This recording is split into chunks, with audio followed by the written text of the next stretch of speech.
gusto mong manalo ng 100k, ay makikita nyo yung frame. Yung frame na yan, hindi nyo dyan makikita yung April Fools once na hindi nyo pa kiniklik.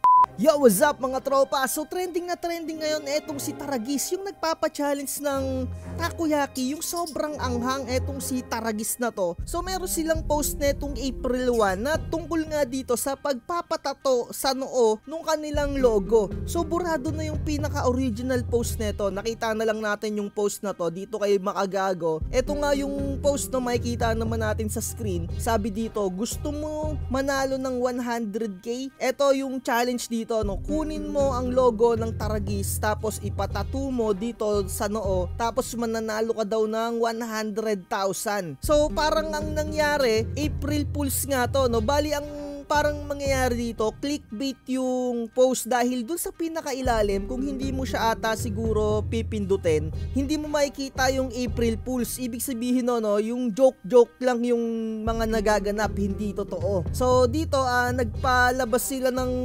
statement siguro, pero burado na tong post na to na statement nila na hindi daw sila accountable daw dun sa nasabi na event. So ibig sabihin, hindi daw sila magbabayad nung 100k dahil nga joke nga lang tong pangyayari na to, no. Sobrang trending ngayon to. So magbasa-basa tayo ng mga comment dito, no. Sabi dito ni Rolly, for content lang yan, pampaingay, for publicity. So tama nga naman, good or bad, still publicity, still mas narinig or mas umingay etong Taragis na etong nagpapa-challenge nga ng takoyaki na sobrang anghang, no. So lahat naman tayo dito sa social media napapanood natin dahil nagba-viral yung pa-challenge nito ni Taragis yung pagkain nga ng taco bomb, yung sobrang anghang na takoyaki. Pero dito sa challenge niya na to, no, tungkol nga dito sa April Fools na to. So, eto si kuya, nakikita nyo, nagpatato talaga siya sa noo, na alam naman natin yung mga kababayan natin dyan na talagang umaasa talaga sa mga ganitong challenge, no? Kaya hindi nila na lang naisip na kung totoo ba talaga yon or joke lang. So, ayun, sineryoso din. Syempre hindi natin masisisi itong kababayan natin, kailangan kumita din ng pera. Sana naman nabigyan ng premyo etong 100k na to, no? Dahil ibang klase pa rin yung pagpapatato dito sa noon. So wala pang bagong statement etong si Taragis, etong si Taco Bomb yung nagpapa-challenge nga na sobrang anghang na takoyaki. Burado na rin yung post, and then base sa mga nakalap natin na balita, pinagbawalan daw na mag-reply etong yung tinatuan mismo. Sabi dito sa post, no, sabi dito, guys, nahanap ko kaibigan ni Kuya Ramil.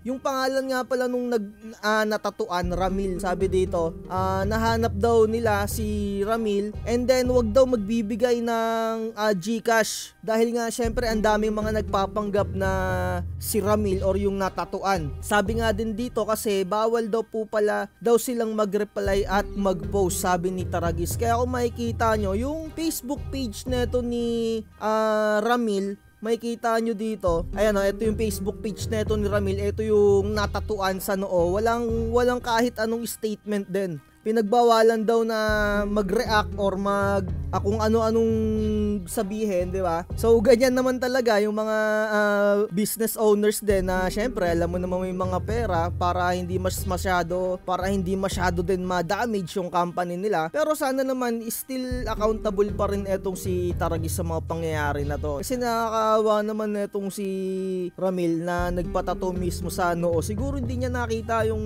April Fools din na yun. Hindi rin natin siya masisisi, no, dahil syempre pera din.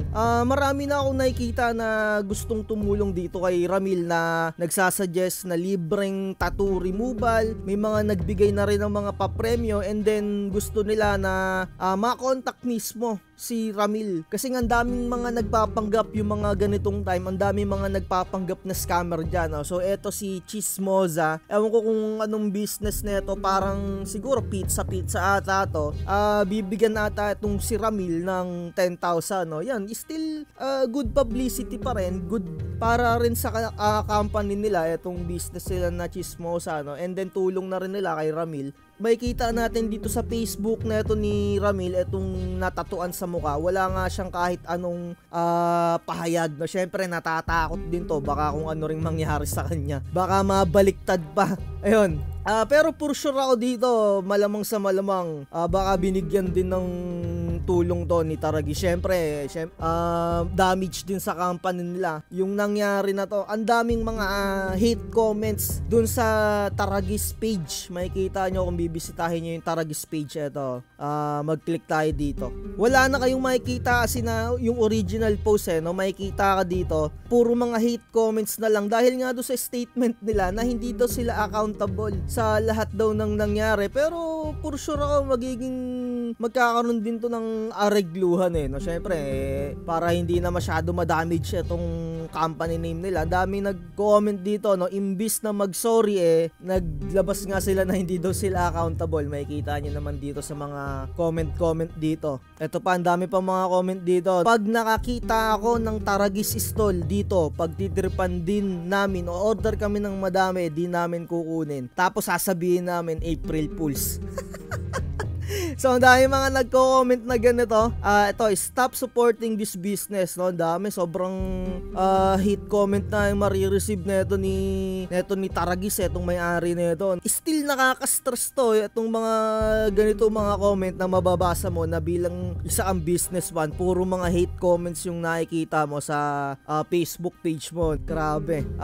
Malamang sa malamang, baka may mga gumagawa ng na bibili ng marami doon sa isang Taragis stall, tapos hindi babayaran, no? Dahil sa pinagagawa nitong lalaking to, ito yung owner ng Taragis Sabi nga dito, no, ito sa comment ni Yben, oy, walang delete, nag-decide ka na not accountable. Ayun, no? Ito nga yung comment, no, nag-decide nga sila na not accountable daw sila sa lahat ng pangyayari, and yet wala pa silang panibagong statement na nilalabas. Pero for sure ako, bibigyan nila to. Malamang sa malamang, syempre nakakahiya din yung pinagagawa nila. Na-realize nila yan, or mari-realize nila yan time to time. Talagang pagpipiestahan sila dyan sa social media sa mga pinagagawa nila. Marketing strategy gone wrong talaga ang nangyari. You must held accountable talaga sa mga ganitong bagay. April Fools kapag mga ganyan. Alam mo naman na sobrang daming mga Pilipino na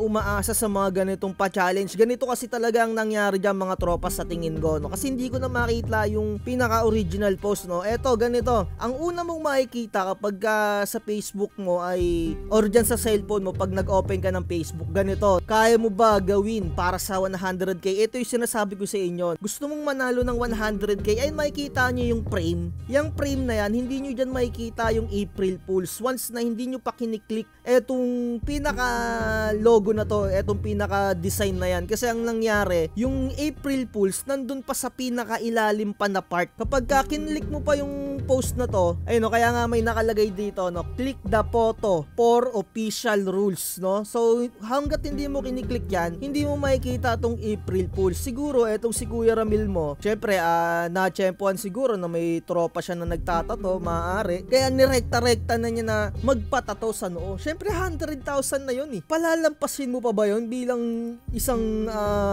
kapuspalad din na Pilipino? Syempre, no, pera na yun. Kung talagang legit yun, hindi rin natin masisisi yung nagpatato, no?